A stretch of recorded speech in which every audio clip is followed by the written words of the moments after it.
आपका नाम क्या है और आप कैसे अमेरिका पहुंचे थे और वहां से कैसे डिपोर्ट हुए? पूरा सफ़र कैसा था आपका और क्या कर्ज लेके आप गए थे? किस तरह से आपने पैसे खर्च किए और आप कैसे महसूस कर रहे हैं आप चीज़ों को लेके? मैं यहाँ से अपना कनाडा का वीज़ा लेके गया था। तो मुझे न्यू दिल्ली से 5 तारीख को 5 दिसंबर को मैं चला था। वहाँ से मुझे चढ़ने नहीं दिया, अबू धाबी से वापस किया गया। मेरी कनेक्टिंग फ़्लाइट थी। अबू धाबी से मैं वापस आ गया था 6 तारीख को। उसके बाद मैं 8 दिन दिल्ली में रहा हूँ। फिर उसके बाद मुझे अपना इजिप्ट कैरो की फ़्लाइट दी गई है 18 दिसंबर को। वहाँ से मैं इजिप्ट गया था। इजिप्ट से मुझे मॉन्ट्रियल की फ़्लाइट दी गई थी बाया स्पेन। स्पेन पे मुझे उतार लिया गया था। जो मेरा लगेज है वो मॉन्ट्रियल में जा चुका है। वहाँ से फिर मुझे 4 दिन रख के एयरपोर्ट में, उसके बाद मुझे अपना ग्वाटामाला भेजा गया है।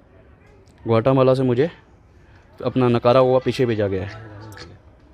निकारागुआ भेजा गया। निकारागुआ से फिर मुझे एंट्री मिली है उनके देश की $160 में। वहाँ से फिर मुझे होंडुरास लाया गया। होंडुरास से मुझे ग्वाटामाला लाया गया। फिर ग्वाटामाला से ऐसे करते हुए हम मैक्सिको से हार्मासिलो से अपना पनास्को से मैक्सिकली और मैक्सिकली से अपना टकाटे बॉर्डर। हमको ये बताइए कब आप गए थे वहाँ पे? कितना पैसा आपका खर्च हुआ? कैसे ऐसे की व्यवस्था की आपने? मेरा पैसा 49,50,000 खर्च हुआ है। और वैसे व्यवस्था ऐसे कि ये कुछ एक्सिस बैंक से लोन लिया हुआ है, कुछ ICICI से लोन लिया और कुछ अपने यार रिश्तेदार से लोन लिया हुआ है। कब गए थे आप वहाँ पे? मैं 5 दिसंबर से यहाँ से निकला हूँ। कौन से साल में? 2024 में। ये बताइए वहाँ पे जब डिपोर्ट किया गया कैसे प्रोसेस थी पूरा? किस तरह से बताया जा रहा है हथकड़ी लगा के हाँ जी, लाया गया था आपको? बिल्कुल। किस तरह से लाया गया पूरा? कैसे प्रोसेस थी वहाँ की? हमें बताया गया था वहाँ से रिलीज़ हो गए आप, हम आपको वेलकम सेंटर लेके जा रहे हैं। वहाँ वेलकम सेंटर होता है जहाँ से रिलीज़ किया जाता है। हमें धोखेधड़ी से वहाँ से भी लेके आया US गवर्नमेंट हथकड़ियाँ डाल के। और बाद में वहाँ एयरफोर्स का कैंप है, उसके बाजू में वेलकम सेंटर है। तो हमारे को बताया गया था कि वेलकम सेंटर से आप रिलीज़ हो जाओगे, लेकिन वहाँ ना करते हुए हमारे को प्लेन में डाल दिया गया है, जो एयरफोर्स का प्लेन होता है। उसमें 104 बंदे हम डिपोर्ट होके आए हैं। हाथों में हथकड़ियाँ थी उस दौरान? हाथों में, पैरों में, अपना यहाँ पर जो चेन होती है कमर में, सब जगह थी। ये बताइए किस लिए आप वहाँ पे गए थे और जो पैसे लिया था आप क्या महसूस कर रहे हैं आप? मैं सर कनाडा के वीज़े के थ्रू गया था, लेकिन एजेंट की लापरवाही या बोल दीजिए या उसकी बेवकूफ़ी के कारण मुझे ये रास्ते से जाना पड़ा।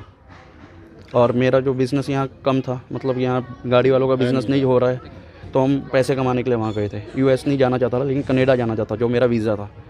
फिर वहाँ से मुझे यहाँ भेजा गया। आप 2 महीने वहाँ पे थे, 2 महीने आपने क्या क्या किया?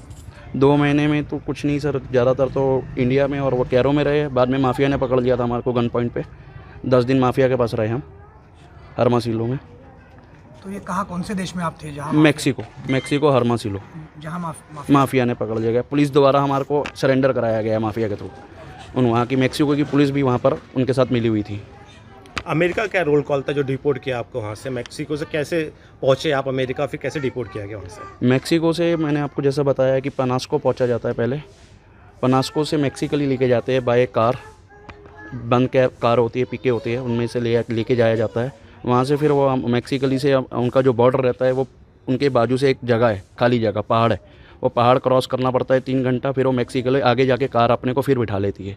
वहाँ से टकैत के लिए अपन जाते हैं, जो 4.5 घंटे अपने को वॉक करना पड़ता है, पहाड़ चढ़ने पड़ते हैं। फिर उसके बाद वो अपने को एक 0 लाइन आती है जहाँ पर मतलब कांटेदार तार होती है, वहाँ से पार करा के वो चले जाते हैं। उसके बाद 16 घंटे अपने को पैदल चलना पड़ता है, नीचे उतरना पड़ता है पहाड़। उसके बाद अमेरिकन पुलिस आके गिरफ्तार